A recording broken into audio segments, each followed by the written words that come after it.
Hello សួស្តីបងប្អូនទាំងអស់គ្នាបាទអញ្ចឹងសម្រាប់បងប្អូនណាដែលគាត់កំពុងតែស្វែងរកជាប្រភេទខោក្រអូបងប្អូនទាំងអស់គ្នានេះវាប្រភេទខោក្រអូមានកែខោ3លេខមានកប៉ាល់ពីរសងខាងគឺយើងចូលបានច្រើនពណ៌ច្រើនឡាយមែនទែនបងប្អូនទាំងអស់គ្នាបាទគឺធានាទាំងសាច់ចំណាត់ទាំងគុណភាពពីបងប្អូនតែម្ដងហើយសម្រាប់ឲ្យពណ៌វិញគឺយើងចូលបានច្រើនពណ៌មានស្រស់មានកម្ៅអញ្ចឹងសម្រាប់បងប្អូនស្រីក៏យើងស្លៀកបានបងប្អូនប្រុសក៏យើងស្លៀកបានដែរបងប្អូនទាំងអស់គ្នាបាទដូចបងប្អូនឃើញអញ្ចឹងវាប្រភេទខោជាខោ3លេខ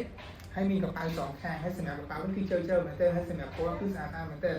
ហើយសម្រាប់ខោដែរគឺយើងមានប្រភេទឲ្យខ្សែសម្រាប់រឹតទៅតាមទំហំរបស់យើងបាទសម្រាប់គីឡូវិញគឺយើងស្ទាបបានចាប់ពី40គីឡូរហូតដល់80គីឡូបងប្អូនទាំងគ្នាអញ្ចឹងសម្រាប់បងប្អូនណាដែលគាត់ចង់ទិញស្លៀកខ្លួនឯងចាប់ពី5ខោ10ខោឬក៏បងប្អូនដែលគាត់មានតម្រូវការចង់ទិញយកទៅលក់រាយឬក៏បងប្អូនបន្តឲ្យគឺបងអាចតាក់ទងតាមឆាតរបស់បងបានឬក៏បងប្អូនតាក់ទងតាម Telegram បានហើយសម្រាប់ខោដែរគឺវាមានប្រភេទកប៉ៅចេះបងប្អូន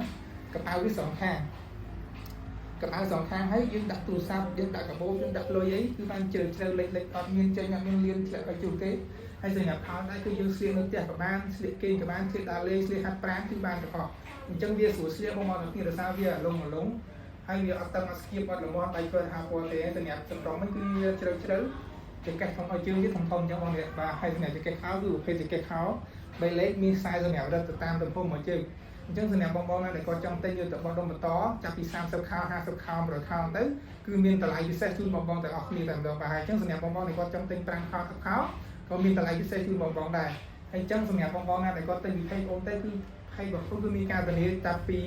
ឲ្យសាច់កណាត់ថ្នេដេនិងគុណភាពជូនបងប្អូនតែម្ដងបាទគឺស្លៀកទៅអត់រោលអត់ល្មមអត់កាហាយអត់ស្បែករបស់យើងហើយអាឡងស្រួលសម្រាប់តែបងប្អូនដែលគាត់ធ្វើការពីថ្ងៃមកអស់កម្លាំងហត់ហើយស្លៀកខោរឹបហើយទៅពេលយប់ឡើងយើងត្រូវការស្លៀកខោលងអញ្ចឹងគឺបងអាចតាក់ទងចូលផេករបស់បានបាទតម្លៃទូថ្លៃឲ្យបានស្អាតគុណភាពអញ្ចឹងខ្ញុំគិតឆាតចូលផេករបស់អ្នកគ្នាអរគុណច្រើន